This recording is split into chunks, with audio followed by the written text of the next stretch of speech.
Hello everyone, welcome back to Knock Knock AR Education, and I hope all of you are doing good. So today's session is going to be the most important session in this whole series of integral calculus. And why I am saying this, because today I'll be covering very small tools that you should carry with you while going to the exam if you want to solve the questions of integral calculus. You will be able to solve the questions even if you don't know these concepts, but that is going to take a lot of time. So just to reduce the timing for question that have been related to IC, you can use few tools that I am discussing today. Okay, so all of you who are following this series, don't miss this session. Okay, even if you are not watching the lectures continuously, still watch this session because this is going to help you a lot in exam. Fine. So few things that have not been mentioned in the syllabus, it means directly they are not asking the question from there, but while solving the question from the parts that have been mentioned in the syllabus, you can use these concepts over there, right? So indirectly we will be using these concepts and they will help us in reducing the time of solving the questions, and we can save that time and we can apply to the questions of pure part. Okay, so today the first topic that I will be teaching all of you is beta gamma function. Okay, and all of you might be already aware about beta gamma functions, and you people might have done few questions in your graduation also, but we are not going to study those things in quite detailed thing. We will study only formulas and few questions, so that if in exam some question comes, then we can apply that logic. Okay, so we'll be studying only that part.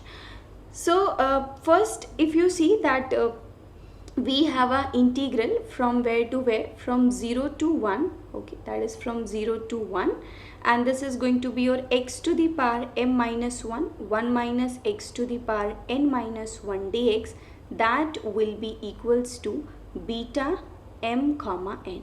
Okay, so most of you will be saying that, ma'am, what is this beta, how we will solve it? Just wait for a few minutes, I'll tell you what is this beta and how we will solve it. Okay, beta function is going to be what? Whenever you have any integral of this form, from limit from 0 to 1, remember, whenever you are applying these forms, just learn the integral.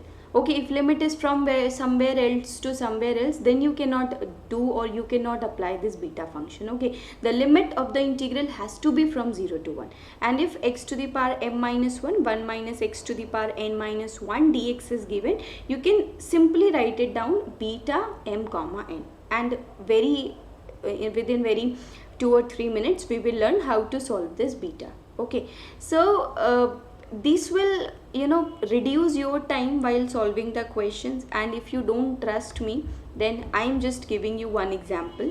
In 2017, in 1 mark question, they have asked in NAT, that is from 0 to 1, then they wrote x to the power 4, 1 minus x to the power 5 dx, and इसका inverse पूछा गया था exam में.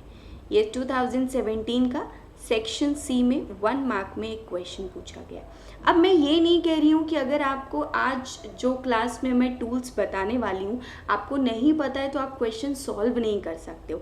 Definitely you can solve the question, but वही बात है कि exam में एक बहुत इंपॉर्टेंट रोल प्ले करती है हमारी टाइमिंग, कि हम अपने टाइम को वहाँ पे कैसे मैनेज कर रहे हैं, कि हम पूरे क्वेश्चन पेपर को देख लें, जो क्वेश्चंस हमें आते हैं वो हम अटेम्प्ट कर लें, प्लस हमारे पास इतना टाइम हो कि एक बार हम देख लें कि हमने जो भी क्वेश्चंस किए हैं वो सही है, यानी कैलकुलेशन मिस्टेक चेक करने का, right.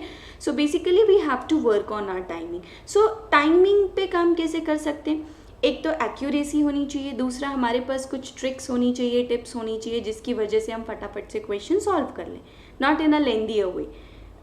Few days back I have taken a session on tricks and tips on eigenvalues, then on integral calculus, so keep watching those lectures, they will help you a lot in exam. Okay, so this question we have, you can solve this question, right? You can take x as sine square theta, then 0 to pi by 2 will be limit, and then what you will do, you will apply those tricks which I have taught you in that trick session. Okay, तो बहुत सारी tricks use होंगी, but अगर आपको time बचाना है तो आपको क्या करना पड़ेगा, आप ज़रा ध्यान से देखो, जिस बच्चे को बीटा फंक्शन पता होगा वो क्या करेगा, वो इसको लिखेगा 0 to 1।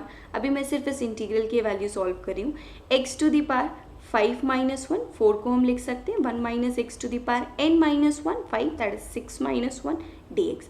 Now you know, you will compare it, your m is equals to 5 and your n is equals to 6. This will be equals to what? Beta 5, 6. See, question with in 1 minute और you can say 45 second में solve हो जाएगा, और वो आप बाकी बचे हुए 2 मिनट 15 सेकेंड कहीं और लगा सकते हो।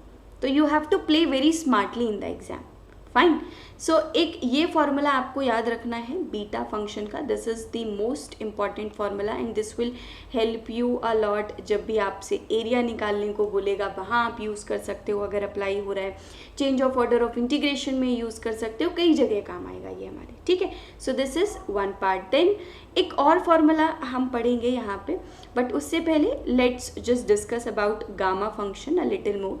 गामा फंक्शन जो होता है उसको हम ऐसे लिखते हैं, दिस इज गामा एन, और ये बेसिकली किसके बराबर होगा, n-1 फैक्टोरियल के, ठीक है, जिसको हम और भी क्या लिख सकते हैं, n-1 and gamma n-1। Okay, इसको हम ऐसे भी लिख सकते हैं। तो कहने का क्या मतलब है, सपोज अगर आपसे कोई कहता है कि गामा 4 बताओ, तो इसका क्या मतलब होगा, 3 factorial, it means what, 3 into 2 into 1 that is equals to 6। या फिर और इसको क्या लिख सकते हैं हम, 3 गामा 3। अब आपको पता है गामा 3 क्या हो जाएगा, 2 गामा 2, एंड देन ये क्या हो जाएगा 3 into that is going to be your 1 gamma 1, और गामा 1 की वैल्यू क्या होती है, 1 ही होती है, क्योंकि वो 0 फैक्टोरियल हो जाएगा, 0 फैक्टोरियल इज 1, तो यहाँ से भी 6 आ गया, ठीक है। So this is gamma function. तो gamma n is equals to n-1 factorial. और भी बहुत सारी चीज़ें होती हैं, but in the starting of the session only I told you कि we are not here studying the syllabus of BSc, we are just understanding those things which will help us in exam।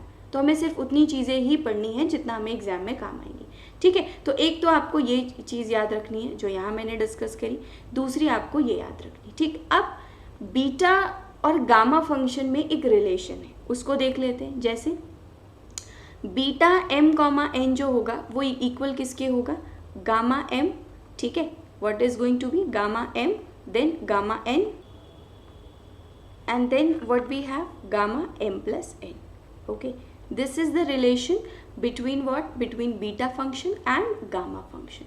तो अब आप देखो, पहले हमने जो formula पढ़ा था वहाँ पे आप इस वैल्यू को और क्या कह सकते हो, this is equals to gamma m then gamma n divided by gamma m plus n, right. अब देखो एग्जाम में जो क्वेश्चन आया था, जिस बच्चे ने बीटा गामा पढ़ा था, व्हाट ही और she will do, okay this is 0 to 1 x to the power 5 minus 1, 1 minus x to the power 6 minus 1, beta 5, 6, this is gamma 5, gamma 6, then what do you have, gamma 5 plus 6, okay, what it will be, this is going to be 4 factorial, then you got 5 factorial, and here this would be 11, so this is going to be 10 factorial, right। अब हम इसको solve कर लेंगे और क्या आता है देखते हैं। 4 फैक्टोरियल 5 फैक्टोरियल को एज इट इज़ रखेंगे, पहले यहाँ सॉल्व करते हैं 10, then 8, 7, 6 and here it is going to be 5 factorial, ये कैंसिल आउट हो जाएगा।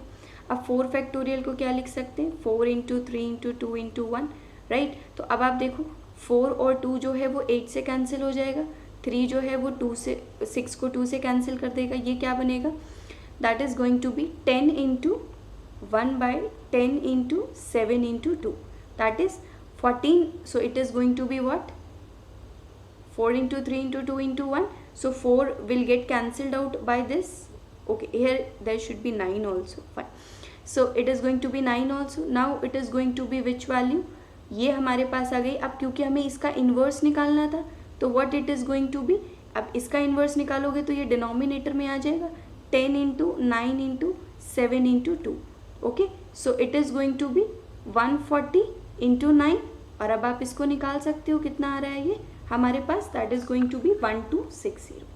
तो देखो क्वेश्चन बहुत आसान था, बस थोड़ा सा कैलकुलेशन करना था और आंसर आ जाता, ठीक है। तो अगर आपके पास ऐसे टूल्स हैं तो ठीक है, नहीं तो फिर टाइम लगेगा, ठीक।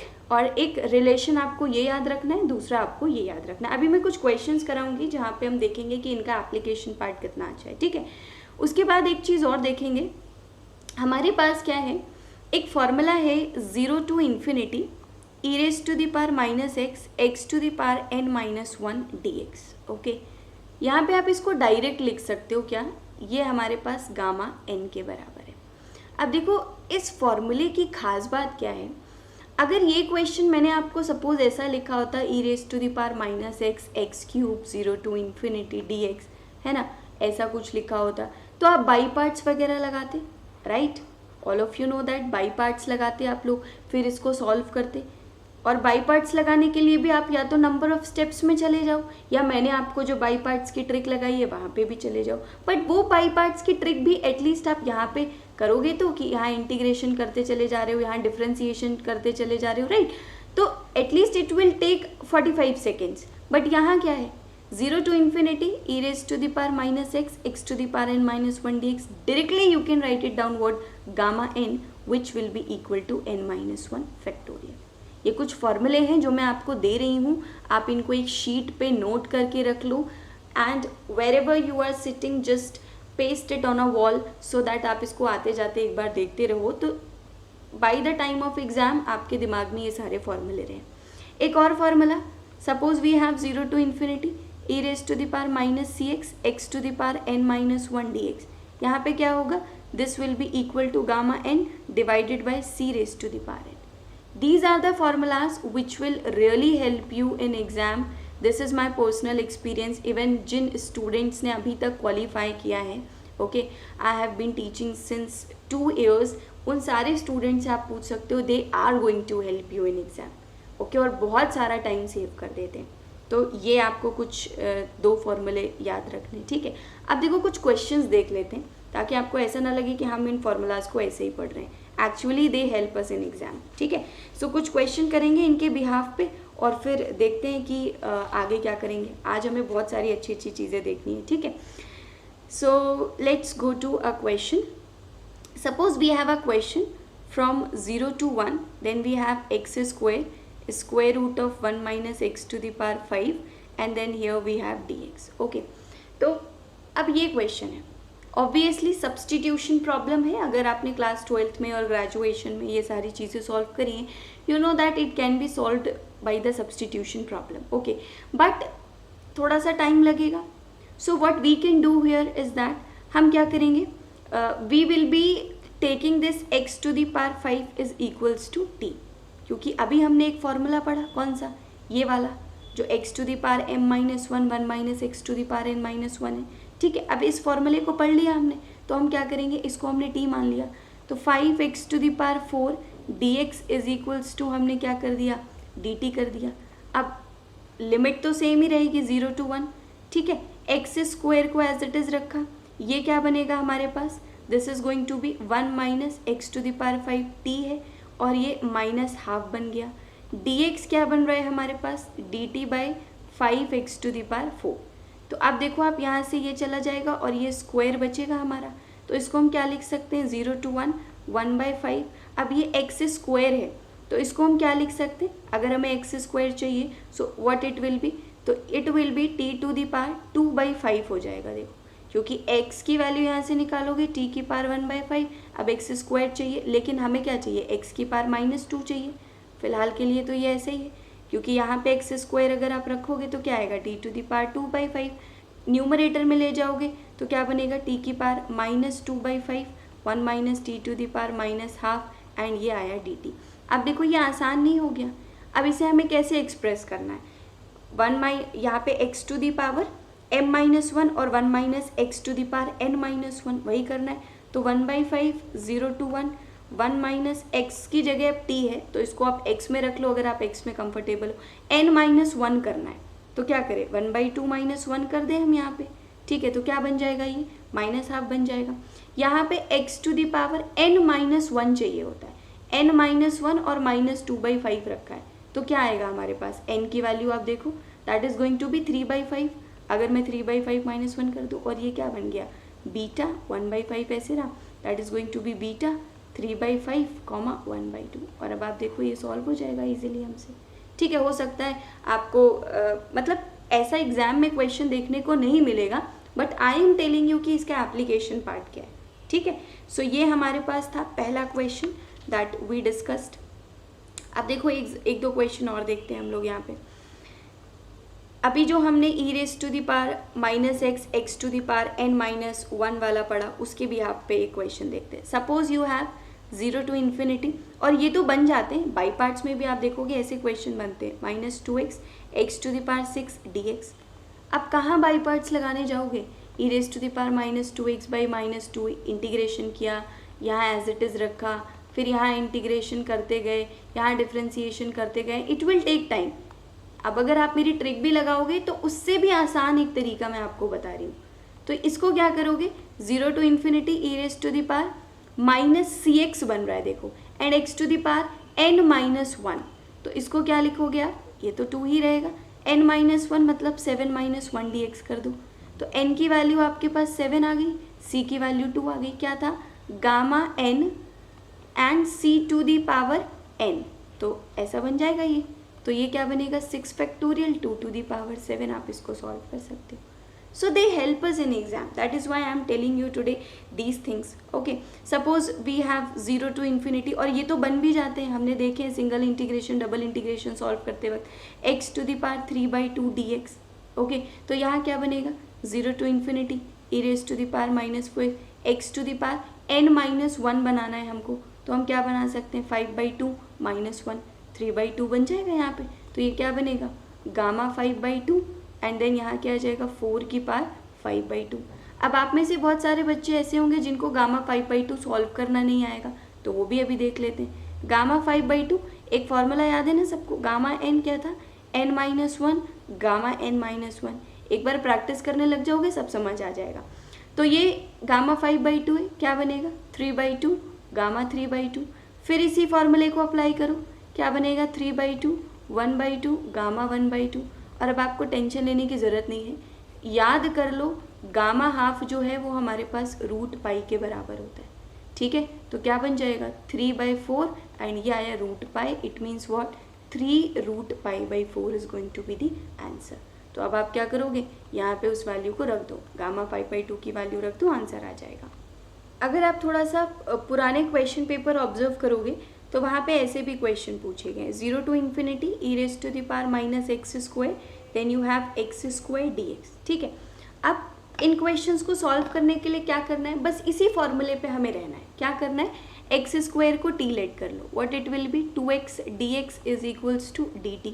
तो यहाँ लिमिट तो वही रहेगी, तो ये क्या बना, e raise to the power minus T. अब आप इसको क्या करो, x लिख लो, और x dx जो मिलेगा उसको dt/2 रख दो, ठीक है। तो 1/2 0 to infinity E raise to the power minus T, X की वैल्यू क्या आ जाएगी, √t, तो t की पावर हाफ dt बना। अब आप क्या करो, बस इसको n-1 में ब्रेक कर लो, तो that is going to be 3/2 minus 1 dt, तभी तो ये 1/2 बनेगा। और अब देखो 0 to infinity E raise to the power minus x to the power n-1 dx, क्या था हमारे पास, गामा n था, गामा 3/2 रख दो। और अभी तो सिखाया सॉल्व करना, gamma 3/2 is 1/2, then gamma half क्या है हमारे पास, √π, तो √π/4 आंसर आ जाएगा, ठीक है।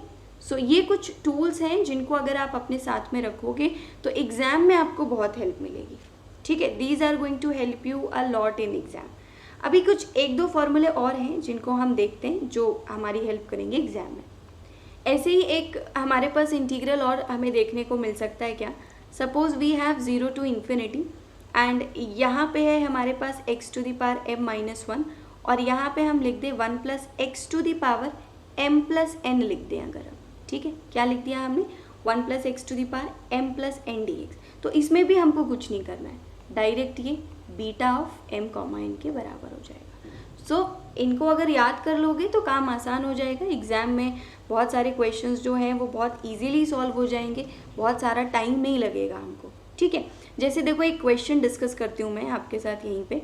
Suppose we have 0 to infinity x to the power 8, then we have 1 minus x to the power 6 divided by 1 plus x to the power 24 dx। और अगर आप देखोगे तो हर साल सिंगल इंटीग्रेशन से क्वेश्चन पूछ रहे हैं वो एग्जाम में, मतलब every year they have been asking a question from single integration, चाहे वो सेक्शन बी में डाल दे रहे हैं या फिर वो सेक्शन ए में डाल रहे हैं, सेक्शन सी में डाल रहे हैं। तो you should be prepared enough कि आपका क्वेश्चन जो है वो वहाँ पे लग जाए, ठीक। अब यहाँ पे ऐसा लगा है, अब सब्स्टिट्यूशन लगाओगे बहुत कुछ टाइम लगेगा। तो एक बार ये ऑब्जर्व करने वाली चीज़ है कि यहाँ x दिया है, यहाँ 1 + x दिया है, न्यूमरेटर में x, डिनोमिनेटर में 1 + x, लिमिट 0 to इन्फिनिटी, तुरंत समझ जाओ कि बीटा फंक्शन लगेगा। क्या करना है, सेपरेट कर लो पहले तो, x⁸8, this is 1 + x⁴, then यहाँ लिख लो dx, माइनस 0 to इन्फिनिटी, यहाँ पे क्या आ जाएगा x⁴14, 1 + x⁴ dx, ऐसा बन गया हमारे पास। अब हम क्या करेंगे, इसको हम उस फॉर्म में लिखेंगे, कौन से, x⁻m-1 मतलब 9 - 1 एंड x⁻m + n। अब n तो हम डिसाइड मतलब m तो हम डिसाइड कर चुके हैं ना, क्योंकि x⁻m-1 रखना था, तो m की वैल्यू फिक्स हो गई। अब हमको क्या चाहिए, n चाहिए, तो इसमें हम कितना ऐड कर दें कि हमारे पास क्या मिल जाए हमको, 24, तो ऑब्वियसली 15 ऐड कर देंगे। ठीक, सिमिलर केस यहाँ पे x⁻m-1 बनाना है, 15 - 1 बना दिया। अब m की वैल्यू तो फिक्स हो गई 15, अब उसमें क्या ऐड करें हम कि 24 बन जाए, तो 9 ऐड करेंगे। ये क्या बन रहा है, beta of m, n, that is n, 15। ये क्या बन रहा है, बीटा ऑफ m, n। अब आपको पता है सिमेट्रिकल ही होता है, ये Γ9 Γ15 डिवाइड बाई Γ9 + 15 लिखोगे, ये Γ15 Γ9 डिवाइड बाई Γ15 + 9 लिखोगे, आंसर 0। देखो जो क्वेश्चन देखने में इतना डरावना लग रहा था, but with in 1 minute you are able to solve the question. This is the beauty of the beta gamma function. ये काम हमारा बहुत आसान कर देते हैं। एक और इंटीग्रेशन देखते हैं, suppose we have 0 to 2 and यहाँ पे हमारे पास है x, then we have 8 - x³ की पावर 1/3 dx इज इक्वल्स टू, अब हमसे पूछा है, अब इस क्वेश्चन को ऑब्जर्व करो, थोड़ा सा लगेगा कि डिफ़िकल्ट है, बट अब देखो मैं सिर्फ आपको ये बताने की कोशिश कर रही हूँ, ये क्वेश्चंस आप ऐसे भी सॉल्व कर सकते हो, ऐसा नहीं है कि ये क्वेश्चन ऐसे सॉल्व नहीं हो सकते, बट हम एग्ज़ाम पॉइंट ऑफ व्यू से बात कर रहे हैं, वहाँ पे हमें अपना टाइम सेव करना होता है, राइट। तो अब यहाँ पे क्या करेंगे, अब हमने जो एक आईसी का सेशन देखा था जहाँ पे मैंने ट्रिक्स बताई थी, वो कैसे एप्लीकेबल होती है एग्जाम में वो बता रही हूँ। यहाँ पे आप देखो 0 to 2 लिमिट है, ठीक, और 8 - x³ है, तो इसको मैं देखो 2³ जैसा कुछ लिख सकती हूँ ना। तो अब हम क्या करेंगे, हम इसको ट्रिग्नोमेट्रिकल सब्स्टिट्यूशन में कन्वर्ट करेंगे। तो क्या किया मैंने, x को लेट कर लिया क्या 2, एंड देन यहाँ पे हमने क्या लेट कर लिया, sin 2/3 थीटा लेट कर लिया, ठीक। अब आप देखना काम कितना हमारा कैसे आसान हो जाएगा। अब यहाँ पे अगर लिमिट देखोगे, थीटा की limit if you will see, जब x हमारे पास 0 है तो हमारे पास थीटा भी क्या है 0, पर जब x हमारे पास 2 है तो थीटा हमारे पास क्या बन जा रहा है, π/2 बन जा रहा है। तो थीटा जो है वो 0 से π/2 के बीच में लाई करेगा। अब हम जरा dx की वैल्यू देखते हैं, तो ये क्या बनेगा, पहले तो 4/3 sin 2/3 -1 1/3 थीटा, फिर क्या बनेगा, sin थीटा का करेंगे तो cos थीटा और d थीटा, ऐसा बना हमारे पास। इन सबको रख दो जाके, 0 to π/2, x की वैल्यू रखो 2 sin 2/3 थीटा, और फिर हम क्या करेंगे, यहाँ पे हमें वैल्यू रखनी, तो देखो जब x³ करोगे 8 - x³ की वैल्यू निकाल रहे हैं, तो 8 - this is going to be 2³ और यहाँ देखो क्यूब तो कैंसिल आउट हो जाएगा, तो sin² थीटा बचेगा हमारे पास, ठीक है। तो 8 हम कॉमन कर सकते हैं, 1 - sin² थीटा बच रहा है, और 1 - sin² थीटा क्या है, cos² थीटा है ना हमारे पास, तो ये क्या बनेगा 8 cos² थीटा, ठीक है। और 8 cos² थीटा की पावर 1/3 लगी हुई है अभी हमारे पास, अभी इसको भी देखेंगे। और dx की वैल्यू को अब रख दो, dx कितना है हमारे पास 4/3 sin -1/3 theta cos theta d theta. अब देखो आपको शायद समझ आएगा, जो ट्रिक हमने उस सेशन में पढ़ी थी आज वो हमारे काम आएंगी, ठीक है। कैसे, इस पूरे को आप ब्रेक कर लो, सिंप्लीफाइड फॉर्म में लिख लो। तो लिखते हैं इसको सिंप्लीफाइड फॉर्म में, क्या बनेगा 0 to π/2। अब देखो अब ये 2 है, इसको 2³ लिखोगे तो ये कैंसिल आउट हो जाएगा, ठीक है।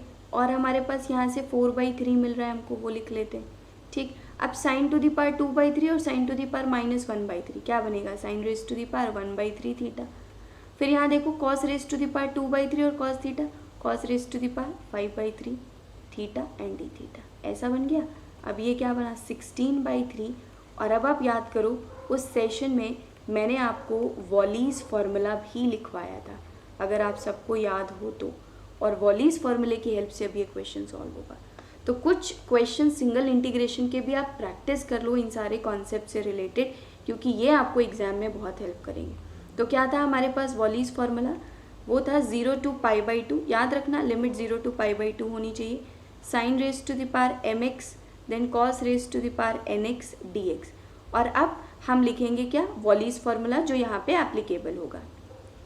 दैट वॉज गामा m+1/2, फिर क्या था हमारे पास? Gamma n+1/2, and finally we have 2 times gamma m+n+2/2।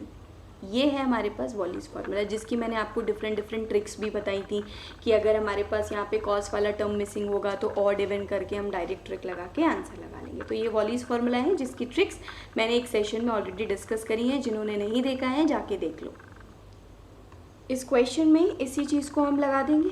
आप देखो, यहाँ पे हमको m मिल गया, यहाँ पे हमको n मिल गया। Now we will apply the formula, Wallis formula, और आंसर आ जाएगा। तो ये कुछ चीज़ें जो हैं जिनको आप अपने साथ रखो, they will be useful to you.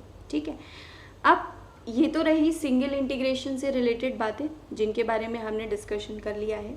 अब कल अगर आपको याद हो, मैंने आपको एक सेशन दिया था किस पे? ट्रिपल इंटीग्रेशन पे एंड वॉल्यूम पे। वॉल्यूम पे अभी हम नहीं पहुँचे, वॉल्यूम का बस फॉर्मूला है। बस मैंने आपसे जो चीज़ें डिस्कस करी थी वो क्या थी कि how to solve a triple integration and how do we find out the limits when we have been given in the questions which are domain specific. That means the limits are not being given to us, we have to find the limits. तो मैंने कुछ चीज़ें discuss करी थी कि हम limit कैसे निकालते हैं। प्रोजेक्शन लेते हैं, पहले जिस वेरिएबल के रिस्पेक्ट में सॉल्व कर लेते हैं, फिर बचे हुए 2 वेरिएबल के रिस्पेक्ट में हम प्रोजेक्शन लेते हैं, वहाँ से हम 2 वेरिएबल की लिमिट निकालते हैं। ये सारी चीज़ें कल डिस्कस करी थी। फिर मैंने आपको एक बात बोली थी कि अगर ये लिमिट्स आप क्वेश्चन में लगाओगे तो आपके लिए बहुत कॉम्प्लिकेटेड हो जाएगा इन क्वेश्चंस को सॉल्व करना। ठीक है, अगर आपको याद हो, मैंने बोला था कि अगर ऐसा कुछ दिया गया है हमारे पास x² + y² + z² = 1 सपोज, तो z की लिमिट हमको याद है ना, -1 - (1 - x² - y² से प्लस (1 - x² - y² लगाया था। फिर z को 0 कर दो तो x² + y² = 1 मिला था। तो y की लिमिट -(1 - x² से प्लस (1 - x² पे जा रही थी। देन आप अगर y को 0 कर दो तो x² बनाएगा, तो x की लिमिट -1 से +(-1) जा रहा था। बट मैंने बोला था कि जब ये लिमिट लगाओगे तो आपके लिए आसान नहीं होगा सॉल्व करना। तो आई टोल्ड यू कि मैं आपको कुछ टूल्स बताऊंगी जिसकी हेल्प से क्वेश्चन आपके लिए बहुत आसान हो जाएंगे सॉल्व करना। तो वॉल्यूम पढ़ाने से पहले मुझे ये चीज़ें डिस्कस करनी थी, तभी मैं वॉल्यूम पढ़ा सकती हूँ, इसलिए आज मैं ये सेशन ले रही हूँ। ठीक है, तो देखते हैं आज हमें क्या पढ़ना है। तो अब मैं आपके सामने एक इंटीग्रल लिखूंगी, उसके बारे में कुछ इन्फॉर्मेशन दूंगी, एंड फिर हम देखते हैं कि इसे क्या बोलते हैं। ठीक है, तो एक ट्रिपल इंटीग्रल है हमारे पास। ठीक है, v then x to the power l-1, y to the power m-1, z to the power n-1, dx dy dz। ठीक है, जहाँ पे v जो है वो क्या डिनोट कर रहा है? It denotes the volume bounded by the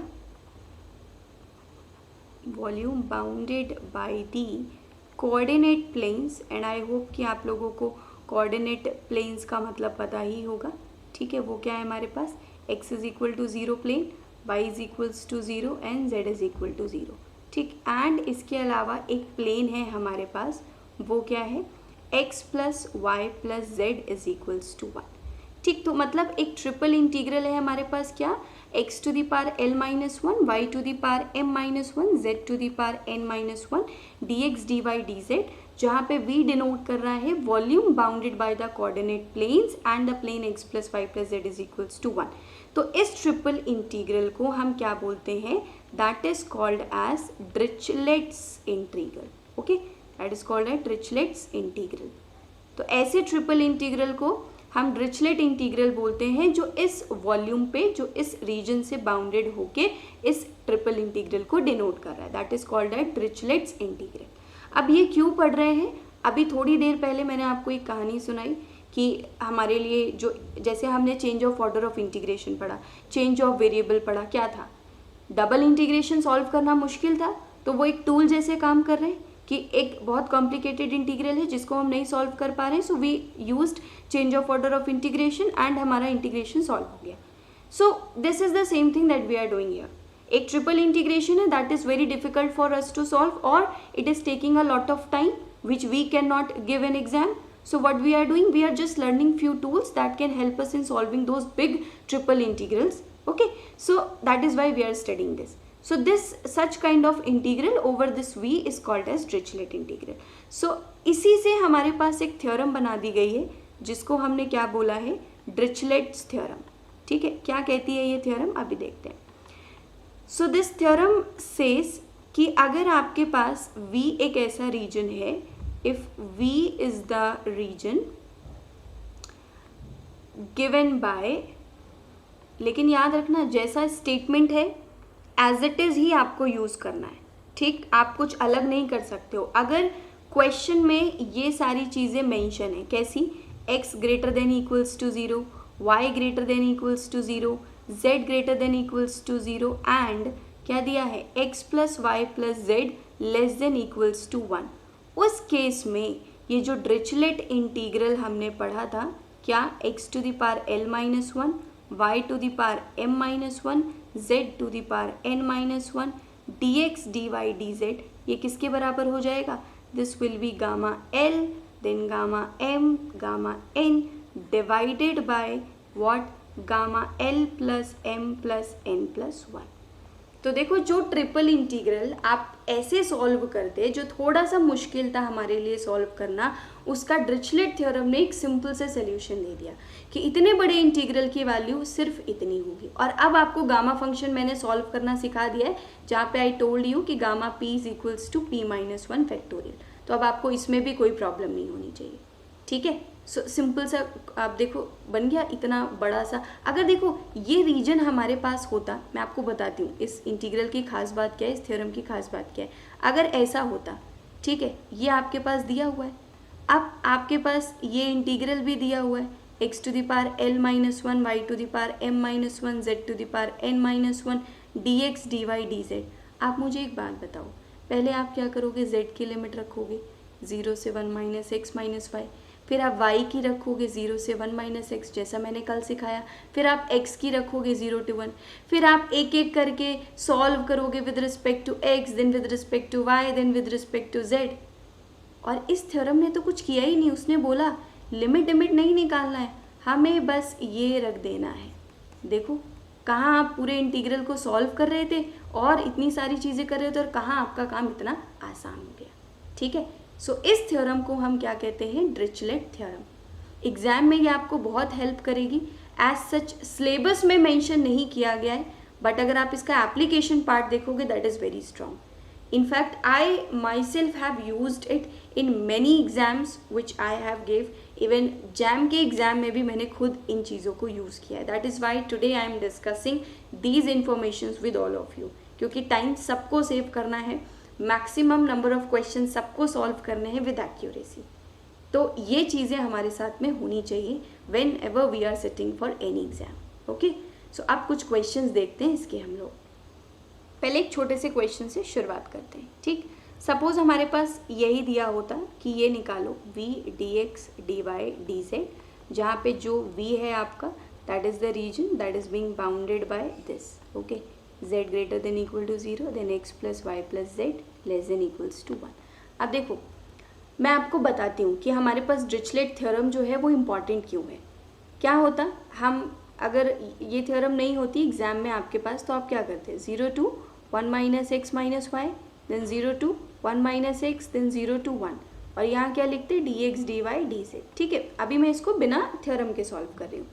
तो पहले आप z के रिस्पेक्ट में कर देते हो ऑब्वियसली, क्योंकि x और y के रिस्पेक्ट में कर नहीं सकते, तो z के रिस्पेक्ट में करते 0 to 1 minus x minus y, then dx dy. तो क्या आ जाता, 0 to 1, then 0 to 1 minus x and 1 minus x minus y. Now what you will do, you will integrate it with respect to y. So what you are getting, you will treat x as a constant, y then minus y square by 2, and this will be 0 to 1 minus x dx. Now what it will be, 0 to 1, then यहाँ पे जब आप रखोगे तो 1 minus x का whole square बन जाएगा. ठीक, 0 पे 0 ही आ जाएगा. यहाँ रखोगे तो 1 माइनस एक्स का होल स्क्वायर बाई 2, 0 पे 0. सो अल्टीमेटली आप देखो तो ये 1/2 1 माइनस एक्स का होल स्क्वायर ऐसा बन गया. अब आप इसको ओपन करोगे और फिर आप इसको सॉल्व करोगे and you know very well how to solve it. 1/2 चलो कर ही देती हूँ. 1 plus x square minus 2x dx. Now you will integrate it.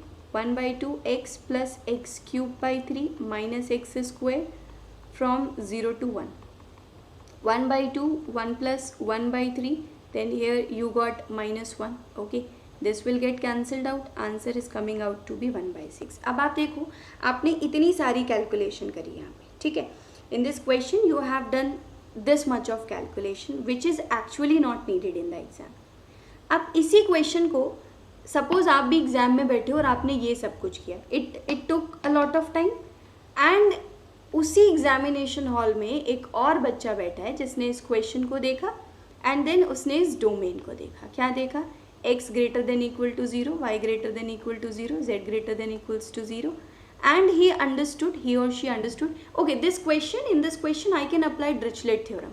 So what he or she did, he or she wrote it down like this, 1 minus 1, because we have to write what? X to the power L minus 1, y to the power L minus 1, z to the power L n minus 1. But ऐसा कुछ था नहीं, but हमें तो वैसे ही लिखना था, हमने लिख दिया x to the power 0 1, वही. It doesn't make any difference in the integral. और अब देखो ये v दिया हुआ है, तुरंत इसने क्या बोला? ओके ये तो डिरिचलेट इंटीग्रल बन गया. Now I can apply Dirichlet theorem. और L भी 1 है, M भी 1 है, N भी 1 है. फॉर्मूला क्या था? Gamma L gamma M gamma N divide by gamma L plus N plus N plus 1. क्या बन गया? गामा 1 1 ही होता है. ये क्या बना? Gamma 4 which is 1/3 factorial 1/6. Now you tell me which one is easier. This one, the process that you followed, or this one. That is why volume पढ़ाने से पहले today I am discussing all these kind of things with all of you so that tomorrow once I give you a lecture on volume आपको इतना सारा time ना लगाना पड़े questions पे. आपको ऑलरेडी चीज़ें पता हूँ और आप फटाफट से उसको सॉल्व कर लो, ठीक है. बट ये तो था कि एकदम आपको सामने से दिख रहा है कि ठीक है लग रही है Dirichlet theorem. But most of the questions में क्या होगा? डायरेक्टली आपको नहीं दिखेगा कि डिरिचलेट थ्योरम लग रही है. In that case what you have to do, आपको रिड्यूस करना पड़ेगा डिरिचलेट इंटीग्रल में and then you will apply the Dirichlet theorem. जैसे I am writing one question dx dy dz and in this case you have been given V is a region that is being bounded by x is equals to 0, y is equal to 0, z is equal to 0 and x plus y plus z is equal to 6. Okay, you looked at the integral. अब यहाँ से हमको ये तो समझ आ रहा है कि okay x is equals to 0, y equal to 0, z is equal to 0 ये है, बट बिकॉज यहाँ पे 1 मिसिंग है. ध्यान से देखो आप, डिरिचलेट थ्योरम की खास बात क्या है कि x plus y plus z should be either less than 1 और इक्वल्स टू 1, बट 1 ही होना चाहिए. But the question that we have, इसको हम कर सकते हैं बट प्रॉब्लम कौन क्रिएट कर रहा है? ये 6. तो what we can do, we can just eliminate this 6 और हम क्या करेंगे? वेरिएबल चेंज कर देंगे. कैसे? Capital X capital Y capital Z is equals to 1 and where capital X is small x by 6, capital Y is small y by 6, capital Z is small z by 6. Now you know that if small x, small y, small z are greater than equal to 0, then obviously capital X, capital Y, capital Z will also be like this. तो अब आप अगर ध्यान से देखो तो ऐसा नहीं लगता x is equal to 0, y is equal to 0, z is equal to 0, और ये तो हमारे पास क्या हो गया? डिरिचलेट की कंडीशन डेवलप होने लगी. तो क्यों ना हम इस इंटीग्रल को पूरा चेंज ही कर दें. तो ऐसा अगर निकालोगे तो देखो ऐसा बन रहा है d of capital Y d of small y by 6, d of capital Z small d z by 6. तो डी एक्स की वैल्यू क्या आ रही है? 6 times D of capital X then 6 times, और देखो ये बन गया हमारे पास. And now what we can do, this is 216, capital X to the power 1 minus 1, capital Y to the power 1 minus 1, capital Z to the power this. एंड अब इसके रिस्पेक्ट में हम देखो क्या कह सकते हैं, ये डिरिचलेट इंटीग्रल बन गया. And now we can apply Dirichlet theorem. तो क्या बनेगा? 216, this is gamma 1 gamma 1 gamma 1, then this is gamma 1 plus 1 plus 1, so it is going to be 216 by gamma 4 which is your 3 factorial, that is your 6, और ये हमारे पास क्या था 6 cube, तो 6 स्क्वायर 36 आंसर आ गया। देखो आसान हो गया ना क्वेश्चन। और नहीं तो फिर लगाते रहते z is equal to 0 to 6 minus x minus y, then 0 to 6 minus x, then 0 to 6. Okay, so sometimes directly you will not be able to apply the theorem. So let's discuss one more question. These were the kind of a very simple question. Suppose I gave you one more question and that is your xyz dx dy dz. Okay, but okay, चलो discuss ही कर लेते हैं एक और question. Suppose here you have x square dx dy dz, fine, and then you have x is equal to 0, y is equal to 0, z is equals to 0, then x plus y plus z is equals to 3. Okay, simple question just to develop the concept. So again I know that this can be converted into what? Into a Dirichlet integral. If I can get the form x plus y plus z is equals to 1, so what I will be doing, x by 3 plus y by 3 plus z by 3 is equals to 1. So this will be capital X plus capital Y plus capital Z is equals to 1. And I know that this substitution I have used, right? Small y by 3, capital Z is small z by 3. So small dx is equal to 3 times capital dx. Similarly like this. So what is going to be x square? From here you see small x is your 3 capital X. So this is going to be 9 and x square. Then dx dy dz if you will keep, so you will get 3 cube, then d capital X, d capital Y, d of capital Z, like this. Now you see we got this, and since we have this condition, so we can have condition on capital X, capital Y, capital Z, and then look at this integral. Don't you think that these three condition combines to form it what? To form it like a Dirichlet integral. Now what we will do? We will just apply our what? Our form. So this is going to be what? 3 to the power 5, because these from these three we got 3 to the power 3, and then from this x we got this. So this is going to be what? X to the power 2 minus 1, we can keep it 3 minus 1 because it is x square and we want x to the power l minus 1, so we kept 3 minus 1. y है नहीं तो उसकी जगह 1 minus 1, z की जगह ये, and this is like this. Now this is a Dirichlet integral. What we will be doing? Gamma L, gamma M, gamma N, then gamma L plus M plus N plus 1. So it will be 3 to the power 5. Gamma 3 is your 2 factorial, right? And this is 3 plus 1 plus 1, that is 4, 5, 6. So it is going to be 5 factorial, right? Because here what we are getting? 6. So it is going to be 5 factorial. 3 to the power 5, 2 factorial, and this is 5 into 3 into 2 factorial. It will get cancelled out. So it is going to be 3 to the power 4 by 5. That means what? 81 by 5 is going to be the answer. So see, काम जो है वो बहुत कम हो जा रहा है इसकी हेल्प से. अब एक क्वेश्चन देखते हैं जो थोड़ा सा अलग है, जहाँ पे हमें एक्चुअल पता लगेगा कि ओके ये Dirichlet theorem is very important for us. ठीक है, I gave you one integral to solve x y z dx dy dz. Okay, और अब यहाँ पे हमारे पास दिया है कि we have to integrate throughout the ellipsoid x square by a square plus y square by b square plus z square by c square is less than equals to 1. Okay, and we have to solve it. तो अब एक चीज़ तो बहुत clear है हमारे mind में कि अगर हम z की लिमिट लगाने जाएंगे तो वो कहाँ से कहाँ जाएगी? Minus c square root of 1 minus x square by a square से यहाँ तक ऐसे जाएगी.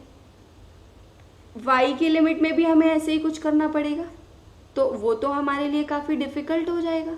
तो ऐसे तो काम नहीं करना पड़ेगा, मतलब we have to use something else. Otherwise आप अगर एग्जाम में ये करोगे तो बस यही क्वेश्चन करते रह जाओगे. सो अब हम सोचेंगे कि क्यों ना हम यहाँ पे Dirichlet थ्योरम अप्लाई करने की कोशिश करें. पर Dirichlet के लिए हम इसको Dirichlet इंटीग्रल में कन्वर्ट तो कर लेंगे, बट यहाँ फिर एक प्रॉब्लम है. और वो प्रॉब्लम क्या है कि यहाँ पे तो पॉजिटिव ऑक्टेंट बोला ही नहीं है. ये तो पूरे मतलब हमारे पास तो ये कंडीशन मस्ट है ना, तभी हम काम कर सकते हैं, और वो कंडीशन तो है ही नहीं हमारे पास. तो हम कैसे सॉल्व करें फिर? तो हम मान लेंगे ऐसा. ठीक है, तो what we will be doing, हम इसको क्वेश्चन ये था बट अब हम इसको यहाँ सॉल्व करेंगे. कहाँ पे? इस जगह पे. और ये लिख लेंगे x square by a square plus y square by b square plus z² less than equal to 1। और अब क्या करना पड़ेगा, फिर हमको इस इंटीग्रल को 8 से मल्टीप्लाई भी करना पड़ेगा। क्यों? क्योंकि हम पॉजिटिव ऑक्टेंट में सॉल्व कर रहे हैं, तो पॉजिटिव ऑक्टेंट में सॉल्व कर लेंगे और बस 8 से मल्टीप्लाई कर देंगे। तो मतलब चाहे इस पूरे रीजन पे सॉल्व करो या चाहे इस ऊपर वाले पे सॉल्व करो, बात एक ही है। और अब हम क्या कर सकते हैं, हम इस वाले पे इसको हम डिरिचलेट इंटीग्रल में कन्वर्ट कर सकते हैं। कैसे? 8 times this is your x y z d x d y d z, ये कंडीशन है ही हमारे पास, ठीक है, इसमें कोई दिक्कत नहीं है। अब ये जो लिखा था x² / a² plus y² / b² plus z² / c² less than equal to 1, exam में आप, मैं जनरल सॉल्व कर रही हूँ, कुछ अगर ए बी सी की वैल्यू हो तो आप उस अकॉर्डिंग सॉल्व कर लेना। इसको कैपिटल एक्स, इसको कैपिटल वाई, इसको capital Z less than equal to 1, and since small x small y small z are greater than equal to 0, तो obviously capital X capital Y capital Z will also follow this condition. So what we have consider, x is equal to capital X is equal to this. तो एक चीज़ अब देखो, small x क्या होगा, ax⁻²। Positive क्यों choose कर रहे हैं, क्योंकि स्मॉल एक्स क्या बोला है, ग्रेटर देन इक्वल टू 0, तो प्लस माइनस 2 वैल्यू आएंगी, बट हम पॉजिटिव चूज कर रहे हैं। In a similar way small Y क्या हो जाएगा, b capital y⁻², small Z c capital z⁻²। एक निकालो, बाकी आप अपने आप निकाल सकते हो। In a small similar way dx की वैल्यू निकालोगे तो a/2 capital x⁻−½ capital dx, ऐसे ही आप dy dz निकाल लोगे। अब देखो इस इंटीग्रल को कन्वर्ट कर देते हैं, क्या बनेगा 8, ये स्मॉल x क्या था हमारे पास, ax⁻½ then small y b y⁻½ small z c capital z⁻², dx क्या है हमारे पास a/2 x⁻−½ ठीक, तो ऐसे ही dy क्या आएगा b/2 कैपिटल y⁻−½ dz क्या आएगा हमारे पास c/2 कैपिटल z⁻−½ और फिर d capital x d capital y d capital z, ठीक। तो अब आप देखो, ये पहली बात तो 2 जो है वो 8 से चला जाएगा, और a b c हमारे पास 2 बारी आ रहा है, तो a² b² c² बनेगा, और x⁻½ x⁻−½ से सब चला जाएगा, तो हमें 1 - 1 1 - 1 1 - 1 रखना पड़ेगा, dx dy dz। और अब हम क्या रख देंगे, अपना फॉर्मूला लगा देंगे ना यहाँ पे, और फॉर्मूला लगाते ही देखो हमारे पास आंसर आ जाएगा, क्या, Γ1 Γ1 Γ1 एंड दिस इज योर Γ1 + 1 + 1 + 1, ठीक है। तो क्या बना, a² b² 6, एंड ये क्या आ रहा है हमारे पास Γ4 क्या आएगा 3 factorial, it means a² b² c²/6। अब देखो यही ट्रिपल इंटीग्रेशन है, या तो भाई आप इसको पूरा सॉल्व कर लो, और या तो क्या कर लो, अपना डिरिचलेट थ्योरम लगा लो, रिड्यूस कर लो डिरिचलेट इंटीग्रल में, then apply the Dirichlet theorem and you will get the answer. वैसे तो आज एक थ्योरम और मुझे डिस्कस करनी थी, बट क्योंकि टाइम बहुत ज़्यादा हो रहा है, तो अब जो अगली थ्योरम है उसको मैं कल डिस्कस करूँगी, बट उससे पहले अब क्योंकि ये मैंने ट्रिपल इंटीग्रेशन में पढ़ाया है, तो आधे बच्चों को ऐसा लगेगा कि okay Dirichlet theorem can only be used in triple integral. No, it's not the case. यही इसका फ़ायदा है कि आप इस डिरिचलेट थ्योरम को डबल इंटीग्रल में भी यूज़ कर सकते हो। कैसे? जो आपने डिरिचलेट इंटीग्रल देखा है कहाँ पे, ट्रिपल इंटीग्रल में, वही आप डिरिचलेट इंटीग्रल कहाँ देख सकते हो, डबल इंटीग्रल में भी देख सकते हो। कैसे? जैसे ये पार्ट हमने यहाँ पे देखा था, okay let me just show you that slide. ये तो ऐसे ही देखो, ये जब ट्रिपल इंटीग्रल के लिए है तो डबल इंटीग्रल के लिए भी हो सकती है। यहाँ पे डी लिख देंगे, क्या, x⁻l-1 y⁻m-1। ये बेनिफिट है कि पढ़ो के एक के लिए बट अप्लाई हो रही 2 जगह। और यहाँ पे डी क्या होगा, कोऑर्डिनेट प्लेन, यानी x = 0 y = 0 and x + y = 1 line से बाउंड हो रहा होगा। ये देखो यहाँ पे अब वो v वॉल्यूम की जगह एरिया की तरह हम लिखेंगे कि एरिया बाउंडेड बाय दिस, ठीक। तो अब ये जो ट्रिपल इंटीग्रल में हमने ये पढ़ा था, इसके लिए फॉर्मूला, तो यही पे क्या बन जाएगा फिर वो d, then x⁻l-1 y⁻m-1 dx dy। तो इसको हम क्या लिख सकते हैं, Γl Γm divide by Γm + n। तो अब तक जो हम पढ़ रहे थे क्वेश्चंस, उनमें अब आप ये अप्लाई कर सकते हो। याद करो, एक क्वेश्चन हमने पढ़ा था एक्स वाई dx dy, और जहाँ पे मैंने बोला था ये डबल इंटीग्रल के डोमेन स्पेसिफिक क्वेश्चन है, और हमने ये लिखा था, याद आ रहा होगा सबको। फिर मैंने क्या बोला था कि रीजन ऑफ इंटीग्रेशन ड्रॉ करो, वो ये है। तो अब आपकी मर्जी है, आप किसके रिस्पेक्ट में लिमिट लगाना चाहते हो। सपोज y के पैरेलल ड्रॉ किया, 0 to 1 माइनस एक्स, तो मैंने बोला था कि हम बॉटम टू टॉप जाएंगे, एल लेफ्ट टू राइट जाएंगे, क्योंकि ये 1,0 पॉइंट है, ये 0 0। और फिर देखो हम इसको सॉल्व करते थे, है ना, treating x as a constant, y square by 2 किया, ये सब कुछ किया, ठीक है। और फिर अब हम इसको सॉल्व करेंगे, राइट। अब देखो आप, यहीं पे अगर किसी बच्चे को पता है कि ओके मैम ने तो हमें डिरिचलेट भी पढ़ाया था, वो क्या करेगा, क्योंकि ये हमारे पास डिरिचलेट इंटीग्रल जैसा ही है, what that student will do, x to the power 2 minus 1, क्योंकि पावर 1 बनानी है, 2 माइनस 1 dx dy, कंडीशंस में कुछ करना नहीं है, gamma 2 and this is going to be gamma 2 plus 1, क्योंकि gamma l plus m plus 1 था, राइट। आंसर आ गया उसका, देखो गामा 2 1 फैक्टोरियल 1 रहेगा, गामा 2 1, यहाँ पे देखो ये क्या बनेगा, गामा 5, तो वो क्या बनेगा 4 फैक्टोरियल, 4 इंटू 3 इंटू 2, यानी क्या बन गया 1/24। अब आप सॉल्व करते रहो, वो आगे बढ़ जाएगा, जितनी देर में आप ये सॉल्व करोगे उसके 2 और क्वेश्चन सॉल्व हो चुके होंगे। तो कंपटीशन से आप पहले ही अपने आप को बाहर कर लोगे, अगर ये सारे टूल्स आप अपने साथ लेके नहीं गए हो एग्जामिनेशन हॉल में, ठीक है। तो आज कुछ चीज़ें मैंने डिस्कस करी हैं। इस सेशन को अगर एक बार नहीं समझ आया है 2 बार देखो, बट इसको समझ लो, सारे फॉर्मूले नोट कर लो एक जगह। कल एक सेशन और लूँगी मैं, जिसमें फिर मैं आपको लियोविलीज थ्योरम बताऊंगी, जैसे आज मैंने डिरिचलेट बताया है, वो भी ट्रिपल इंटीग्रल में हमारे काम आएगी, जैसे ये डिरिचलेट थ्योरम हेल्प कर रही है, बट थोड़ा सा अलग है, that we will see tomorrow. और कल हम कोशिश करेंगे कि फिर हम वॉल्यूम के जितने भी प्रीवियस ईयर क्वेश्चन पेपर्स में से क्वेश्चंस हैं उनको देख लें, और वॉल्यूम के कुछ और क्वेश्चन कर लें जहाँ पे हम एप्लीकेशन देखेंगे इनका, जहाँ पे हम इनका यूज़ देखेंगे, ठीक है। तो आज की क्लास के लिए बस इतना ही रखते हैं। Thank you so much.